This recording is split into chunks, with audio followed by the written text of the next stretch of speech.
welcome to the Prodigy Student Table. My name is Cyndi. I am the host of the show, and I am so excited to invite Jai. He is a Prodigy Finance customer and a mentor in the community. Welcome, Jai. Thank you. Thank you so much, Cindy. I've heard your story, but I'm so excited to share it with the rest of the world. So, firstly, Jai, give us a little bit of an introduction. Who are you? Where are you from? What have you studied? Tell us about you. Thank you so much, Cindy, for inviting me and for providing me this opportunity to introduce myself over here as well. Hi, folks. I'm Jai Sharma. Jai Sharma is my full name. I basically hail from Jaipur, Rajasthan. That's a state over here in India. It's the capital city of Rajasthan. That's a state. And I'm currently in New Delhi. And I completed my PGDM in finance from University of Strathclyde. That's a public university on the scholarship from United Kingdom government. Back in 2021. It was a memorable journey altogether. And currently, I'm working with one of the MNCs over here in India as a manager. So that's all about me. Fantastic. So let's start at the beginning of your journey, Jay. What inspired you to study in Glasgow? Out of all of the countries that you could have done your master's at, why in the UK? Well, to start with that, I just have to recap a few things. The budget was the major constraint in my life because I belong to a middle class family, and in India, like for a middle class family boy, if you want to study abroad, dreaming of study abroad is not that much acceptable to our parents as well as to our family. But I had a dream and I have to accomplish that. Though, with the help of Prodigy Finance, I accomplished it. For UK, actually, I was having ample of choices like US, Australia, New Zealand, UK. But definitely, as I spoken in the very beginning, that the budget constraint took me to get along with the UK university. And along with that, I was preparing for GMAT examination and I cleared that too. But again, the budget was the problem. So I got offers from various of the universities, but I chose University of Strathclyde because they were offering me scholarships. Other than this, the tuition fee and the living expense was completely into my budget. I would say definitely if you want to study abroad, you should definitely go along with the financial planning of yours. And so did I. Great. And talk to us a little bit about the admission process of getting into the UK. So, from applying to the school to obtaining your visa, what was that like? Well, that was very hectic, and that was actually a job breaker for me because those endless nights, which I still remember, because selecting your schools and then preparing your SOPs, getting LORs, then again you have to prepare for GMAT, then some other schools have different requirements, you have to fulfill them. Then getting that unconditional offer letter to making into conditional offer letter, it takes a huge amount of time. So definitely, it's our investment, and you have to invest into it because if you need a forthcoming life which you have ever thought of, and I would say it took me around an year to prepare for that. Because to be honest with you guys, it was like when I dreamt of studying abroad, it was like various people told me that you won't be able to do it because you belong to a middle class family, you have to take care of your financial things, you have to show financial proofs, ample of things. I don't know how Almighty helped me in that. I got goosebumps while talking about it because that was not at all easy for me. And there are ample of students around the world who want to study abroad. They have high dreams, high ambitions, high goals, but somewhere they're not able to get the proper guidance which they are looking for. At that moment of time, I simply believe in a sentence called that whatever happens, happens for a reason. And every plan which Almighty is creating for you is right. So at that moment of time, I was not able to understand that, but step by step, the things were aligned and still aligning in my life because I am a firm believer of God. So, once you've gotten the news that you received admission into the University of Strathclyde, how did your family respond to that good news? Well, everybody was quite happy since that was not easy. Again, I'm telling you, not easy for a middle class family boy who actually hails from Jaipur, Rajasthan, and now wants to move in London because these are the places in my community people fascinate about it. So yes, they were worried about too because since I'm the only child of my parents and I don't have any siblings, so even they thought that I'll be moving to a different country and I won't be coming back. So there are ample of things which comes into the parents' minds as well. Everything should be clear. Everything you should prepare accordingly. Whatever your dreams, whatever your goals, whatever your ambitions, you should be clear about to your parents as well. And I can bet on it. If you're clear about it, they're going to support you in the end. I'm sure it's so helpful to have a support system. Beautiful, Jai. And tell us about the visa process. I know that's quite a huge journey in a study abroad student, one international student's journey. Tell us about what that visa process was like for you. Well, visa process for UK is not that tough as compared to other countries like US and other countries. I would definitely say that UK visa process is not that tough. You just have to show that you have enough funds to sponsor yourself, maybe in the bank account, maybe through any of the NBFCs you are taking financial help from. Yes, funding is number one. Secondly, you have to carry all your documents, which should be aligned, and never speak a lie to any of the officers whomsoever you are meeting in the consulate or even in the VFS center. So applying for visa is not that tough for UK, but yes, there are some applications like going through the medical just before 2 3 days of your visa appointment. After that, going into the walking, submitting your documents. Make sure you're carrying all your documents along with you, whatever you have shown in your application, and your financial documents too. Whosoever is sponsoring you, you should keep money for around 28 days in your bank account to show that you have enough funds to support your education. Yes, UK getting grabbing a visa for UK is not that tough enough. I would really say that. And Prodigy Finance, we issue our students with an official loan confirmation letter. So once you have an approved loan with Prodigy Finance, we issue you with an official loan confirmation letter that can be used for visa purposes. We have supported over 45,000 students who have successfully used our loan confirmation letter to obtain their visa. And Jai, even can we? yes, Yes. even I got the loan confirmation letter from Prodigy, and which helped me out. Yes, 99% it helped me out. And Jai, can we talk about the deposit required for the school in the UK? How were you able to fund that deposit? Well, again, to be very honest with you, I didn't had any of the fundings in my savings account. Again, Prodigy Finance completely helped me in that. Prodigy sent the required amount to the school, and the remaining amount, which the school has already used regarding the tuition fees, the remaining amount was sent into my UK account. So for another 2 3 days in the UK, I was not having a single penny. But then after visiting to the HSBC center, since I had my account in HSBC UK, near about the city center in Glasgow.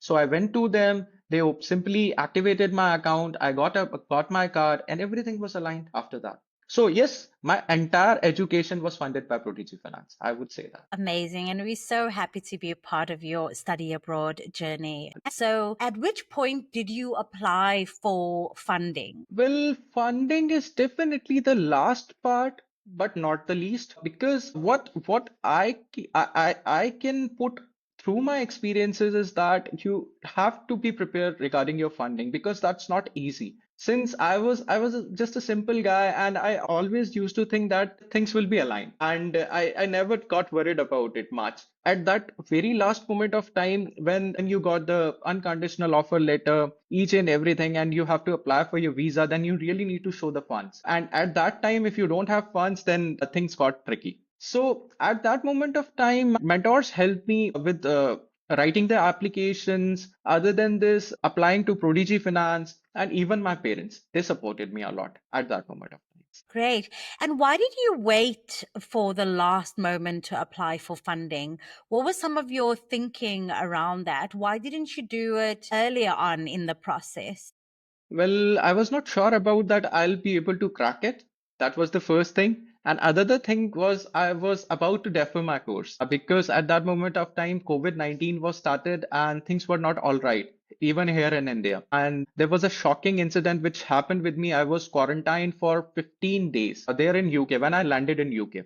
So that was not a good memory. I didn't started with the funding because I was totally taking care of my GMAT examination. And after that, when I received the offer letter from University of Strathclyde and I selected it, there were problem with the fundings. Although my father, who's a retired government officer, he showed some help. I was like, I just want to get it self-sponsored. So it took me around 2, 3 months with Prodigy and everything sorted out at final. Great. I'm so glad to hear that we were able to support you. Considering that your school and your course was not even listed on our website, but eventually we were able to expand and to add your school and your course and support it.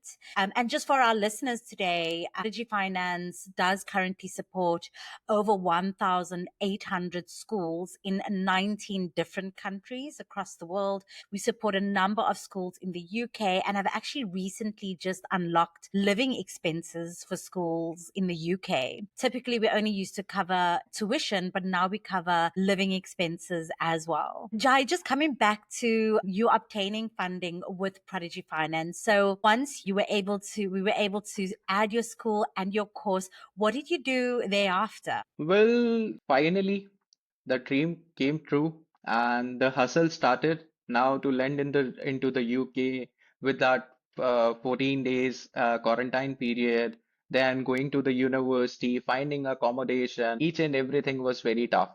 But somehow I managed it. I still remember June 2021 when I landed into the UK, Heathrow, London. Then the shuttle took me to my hotel, which was assigned to me as the quarantine center. Into 14 days of quarantine, when I was not even uh, permitted to go out and have a walk for 15 minutes. So that was really very tough. And after that, after 14 days quarantine was over, I flight to Glasgow. I already booked my tickets earlier. Then after landing into the Glasgow, then finding the cabs and going into the accommodation, then booking your accommodation. Since I've booked my accommodation from India too, but I don't know, somehow it created some mass and my accommodation was not booked at that time. So I waited at the reception for around 7, 8 hours and I was completely empty stomach. I haven't eaten anything from the morning and around 12 in the night I got my room. And that too, it was very costly because that was the only room available at that time. So yes, ample of experience and it was very tough, but somehow it happened. And I'll thank to the Almighty about it, to the God who really helped me out in each and everything. Wow, it sounds like you've really overcome the worst of a study abroad experience. I mean, kudos to you, Jai. Thank you Tell so us much. about, yeah, tell us about adapting to this new culture. Was it your first time leaving India? And what was it like leaving your hometown? Well, definitely not for the first time I've left my country, but definitely, yes, it was a completely new surrounding, new infrastructure, new rules, new protocols. Each and everything was very different. Adapting the culture was not very tough since I got some of my Indian friends over there who really helped me out in each and everything, knowing about the market scenario, knowing about the infrastructure, rules, and other possibilities as well. But yes, it was a positive change. There are something different things which I used to see in India, and they are completely new things which I came to know when I landed in the UK. Like in India, we cannot use the tap water to drink, but in UK, we were supposed to do that because we don't have any ROs or something like that in UKs. So that was a completely a new part for me. Other than this, moving out onto the roads, opening your bank account, exploring the market, the city center, then to Edinburgh, then to London, then to Liverpool, different places, different culture, different people, football, because they're a huge fan of football. There are two different teams between the Scotland and the England. So Scotland people support Scotland and English people support England team. So yes, it was fantabulous journey. Yes, I remember that enjoying sip of beer in the pubs and then hearing out the live concerts, working part time according to the norms provided by the British government. Yes, it was a pleasurable journey. And adapting is not that tough since you have to open up yourself because life is a journey where every second teaches you something. So you have to open up with that. Tell us about your plans. What are you currently doing? You mentioned that you're working as a manager in New Delhi. Tell us more about that role and your future plans. Well, definitely. Thank you again, Cindy, for asking that.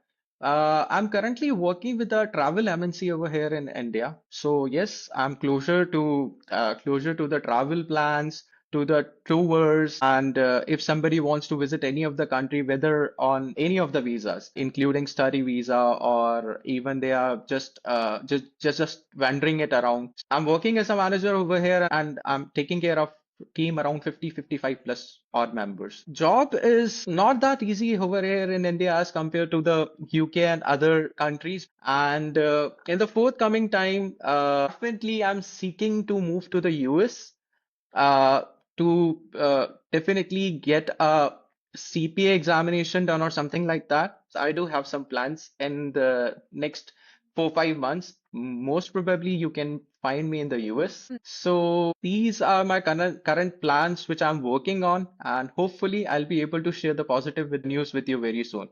We are rooting on the sidelines and sending you a whole bunch of positive energy that all your dreams and aspirations come true. Let's just say maybe someone from India who is considering UK as their study abroad destination.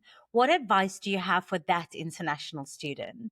Well, first of all, I would again suggest them to research a lot because research and R&D is a compulsion. Because without R&D, you cannot think about the things which you are going to do, like your goals, your ambitions, wherever you are stuck, whatever you want to do, you should do R&D about it. Secondly, UK is such a nice place. I would really suggest to once in a lifetime go to UK and especially Scotland. Scotland is like I would say one of the best places in the world. Like visiting Glasgow, then to Inverness, then to different parts of the countryside. Oh my God, that's really awesome. And even in fact, if given a chance again to get settled into the Scotland, I won't miss that because Scotland is such a nice place. So yes, considering UK is one of the best options available in your budget. It's budget friendly actually, and you're going to study in one of the best universities in the world. So definitely go for UK. Amazing. Well, Jai, thank you so much for joining us today. Happy to have you here talk to us and share your experience with others. Absolutely, yes, Cindy. I'm always there to help out the students, and definitely other students who don't have that much of knowledge, but yes, they have the courage to dream about studying abroad. Yes. Great. Thank you so much, Jai. To our listeners, don't forget to subscribe to this channel to stay up to date with new information about all things study abroad.